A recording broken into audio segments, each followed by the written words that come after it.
নমস্কার বন্ধুরা, গৃহস্থলী রান্নাবান্নায় আপনাদের সকলকে স্বাগতম। আজকে আবার একটা রেসিপি নিয়ে হাজির হলাম, কম তেল আর কম মশলায়। আজ বানাবো ডিমের ঝোল। ডিমের ঝোল তো সবাই খায়, তো আজকে সেটা কম তেলে কীভাবে বানানো যায়। আর বৃষ্টির দিন বলুন তো কার না ভালো লাগে ডিমের ঝোল খেতে। চলুন দেখে নেওয়া যাক ডিমের ঝোলের রেসিপিটি মা আর মেয়ের হাতে। ওটাই রেসিপি বানাবো। প্রথমে লাগবে ডিম, আলু, লঙ্কা, রসুন, আদা, হাফ কেটে রাখা পেঁয়াজ, হাফ কেটে রাখা টমেটো, সাথে লাগছে হলুদ গুঁড়ো, লঙ্কা গুঁড়ো, গোটা জিরা, আর মায়ের একটা স্পেশাল মশলা আর কিষান সস।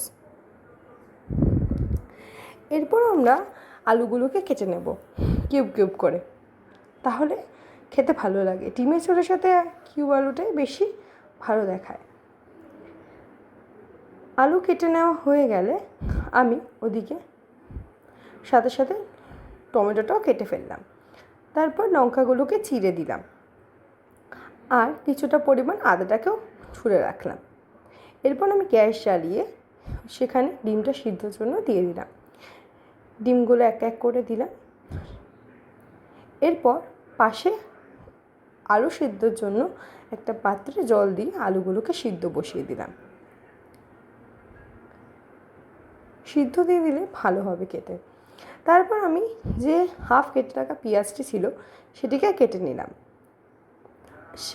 লঙ্কা কুচি সবগুলো কুচি কুচি করে নিলাম, তাতে বাটতে সুবিধা হবে। এখানে আছে পেঁয়াজ কুচি, আদা কুচি, রসুন কুচি আর হচ্ছে লঙ্কা। এবার আমি ছটাফট বেটে নিই এগুলো শিলে বাটার আগে আমাদের লক্ষ্য করতে হবে শিলটা যাতে ধোয়া থাকে। তারপর একে একে সব কিছু একটু একটু করে রেখে দিলাম, কিছুটা ভাজার জন্য, কিছুটা রাখলাম বেটে নেওয়ার জন্য। এরপর আমি ভালো করে ওগুলোকে বেটে নিলাম, ধীরে ধীরে বাটলাম। এই বাটাটা আমি মায়ের থেকেই শিখেছি। আধুনিক মেশিনের যন্ত্রপাতি ব্যবহারের থেকেও আমার এই শিলে বাটা খাবারটা বেশি ভালো লাগে। তারপর আমি ভালো করে বেটে নিলাম। সবে নতুন হাত তো, তাই একটু প্রবলেম হয়, কিন্তু শিখে নেব পরে আরও ভালো করে। এই যে বাটাটা হয়ে গেছে, এবার আমি বাটাটা তুলে নিলাম। ওই বাটার মধ্যে লঙ্কার গুঁড়ো, কিছুটা হলুদ গুঁড়ো আর মায়ের ওই স্পেশাল মশলাটা আর একটু নুন আর একটু কাঁচা তেল দিয়ে দিলাম, সর্ষের তেল। কিন্তু ডিমটা সিদ্ধ হয়ে এসছে, আলুটাও সিদ্ধ হয়ে, আলুর জলটা ফেলে দিলাম, আলুগুলোকে রেখে দিলাম আর ডিমগুলোকে ভালো করে ছুলে নিলাম। ছুলে নেওয়ার পরে কিছুটা ডিমের অংশটা দিয়ে সেটা কেটে কেটে দিলাম, তাহলে যাতে মশলাটা ভেতরে ভালোভাবে ঢুকে যায়, সেই জন্য।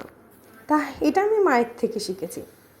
এরপর রান্নাটা মা করবে। গ্যাস জ্বালিয়ে নিল, দিয়ে দিল কড়াই দিয়ে দিল সর্ষের তেল, আর ওদিকে ডিমগুলোতে লবণ মাখিয়ে হালকা হলুদ দিয়ে সেটা মাখিয়ে নিল। তারপর একে একে ডিমগুলোকে ভেজে নিল, হালকা নেড়ে চেড়ে ডিমগুলো তুলে নিল, একটু সাদা সাদাই রইল। তারপর মা পেঁয়াজ আদা যেগুলো রেখে দিয়েছিলাম সেই অবশিষ্টগুলো দিয়ে ভেজে নিল। তারপর আলুগুলো দিয়ে দিল, তারপর কিছুটা ওই কাঁচা লঙ্কা সেটাও দিল, আর টমেটো আর যে মশলাটা বানিয়েছিলাম সেই মশলাটা দিয়ে দিল মা। মশলা ধোয়া জল দিলে রান্নার স্বাদ নাকি বেড়ে যায়, সেই জন্য এটা একটা ছোট্ট টিপস। তারপর কিছুটা পরিমাণ সস দিয়ে দিলাম, জল দিয়ে দিলাম। জল দেওয়ার পর ভালো করে কষিয়ে নেওয়ার পর আবার জল দিতে হবে। জল দেওয়া হয়ে গেলে একে একে ডিমগুলো দিয়ে দিতে হবে। ডিম দেওয়ার পর তার মধ্যে গরম মশলা দিয়ে নামিয়ে নিয়ে একটু চিনি দিলেই হয়ে গেল আজকের ডিমের তরকারি। কেমন লাগলো জানাতে ভুলবে না কিন্তু। এরকম আরও ভালো ভালো রেসিপি পেতে ফলো করুন আমাদের, আর আমাদের পাশে থাকুন। ধন্যবাদ।